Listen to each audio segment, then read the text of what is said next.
ഭൂരിഭാഗം ആളുകളും അഭിമുഖീകരിക്കുന്ന ഒരു പ്രധാന വിഷയമാണ് ചെലന്തി വിഷം.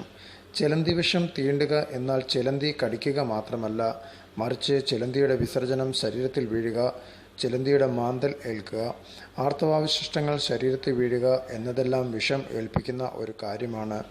ആധുനിക ചികിത്സാരീതിയിൽ കൊടിയ വിഷം അല്ലാത്തതിനാൽ ഇതിനെ വിഷത്തിൻ്റെ ഗണത്തിൽ ഉൾപ്പെടുത്തിയിട്ടുമില്ല. എന്നാൽ രക്തദൂഷ്യം, ചൊറിച്ചിൽ തുടങ്ങിയ പ്രശ്നങ്ങളെല്ലാം ചെലന്തി വിഷം ശരീരത്തിൽ ഉണ്ടാക്കിക്കൊണ്ടിരിക്കും.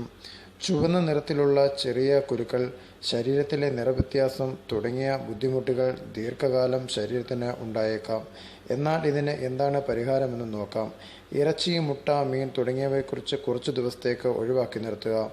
തുളസി, മഞ്ഞൾ തുടങ്ങിയവ കടിയേറ്റ ഭാഗത്ത് അരച്ച് പുരട്ടുക. തുളസിയുടെയും മഞ്ഞളിൻ്റെയും നീര് കടിയേറ്റ ഭാഗത്ത് ഉള്ളിലേക്ക് ഇറ്റിറ്റായി ഒഴിച്ചു കൊടുക്കുക. വിഷം തീണ്ടൽ മാറിക്കിട്ടൽ ഉത്തമമാണ്. തുളസിയുടെയും മഞ്ഞളിൻ്റെയും നീര് 3 നേരം കഴിക്കുന്നത് ചെലന്തി വിഷത്തിന് ഉത്തമ മരുന്നാണ്. രുചി ബുദ്ധിമുട്ട് ഉണ്ടാകുന്നു എങ്കിൽ തേൻ ചേർത്ത് കഴിക്കുന്നത് വിഷം തീണ്ടലിന് ഉത്തമ പരിഹാരമാണ്. 3 മുതൽ 4 ദിവസത്തേക്ക് ഈ മരുന്ന് തുടർച്ചയായി കഴിക്കുക.